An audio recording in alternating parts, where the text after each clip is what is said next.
which I respect Madam Teti Helena. My name is Ratri Anindita and I'm from grade 11 Science 2. I'm gladly presents my breaking news video about snow. I did my best in completing this text, so I hope you enjoy the video.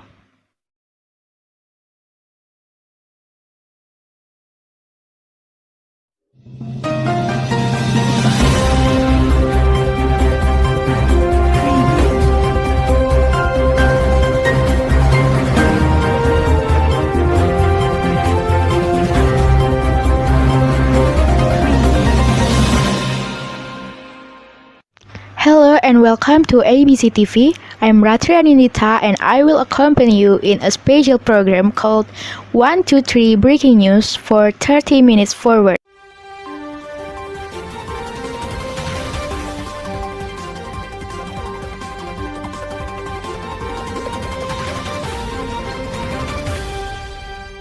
Well, viewers, the key to learning from any natural phenomenon, which is sometimes become a disaster, is to gather as much data as possible. So, have you learned something from heavy snow destroying some parts of the city? Okay, I'm going to share with 123 breaking news lovers about snow. What is snow and how the snow happens? Now, let me tell you about what snow is. I believe all of you have ever seen snow, even if it's just seen from video. At this time in Europe and northern region of the earth are in the middle of the winter season.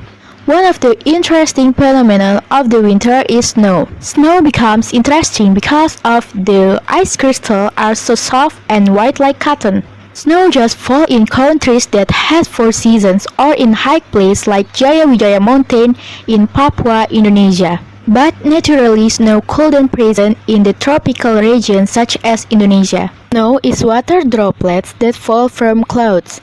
Then those falling waters become solid. You need to know that rain consists of water vapor particles then cooled in the air. They fell to the earth as pieces of soft, white, and shaped like crystal. When the air temperature has been hot, the snow began to melt and disappear. It turns directly into water vapor and the process is called the sublime.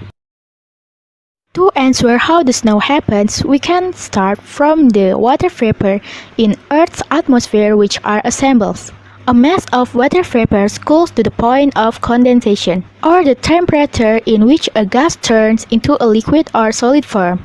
At the beginning, the mass of cloud formation is much smaller than the mass of air, so that those can float in the air. When you see, that's just like the wooden beams floating on the water surface. However, after the steam increases and merges inside the clouds, its mass also increases, so that at some point the air can no longer hold it.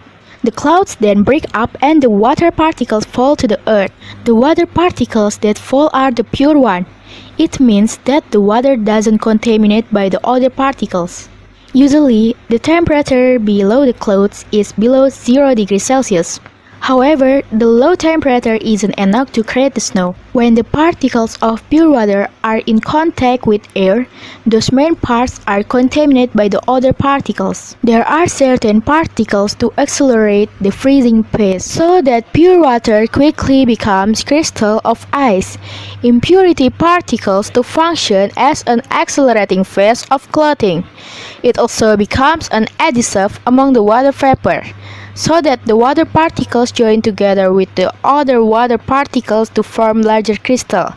The air temperature doesn't melt the ice crystal. Those will fall to the ground. Then here is the snow. If the snow isn't formed, the ice melts and gets to the ground in the form of rainwater. The rain process always begins with the snow when it falls from the clouds, but then melts when it crosses the heat temperature. Sometimes, if the temperature is very low, the ice crystals can form tiny balls of ice.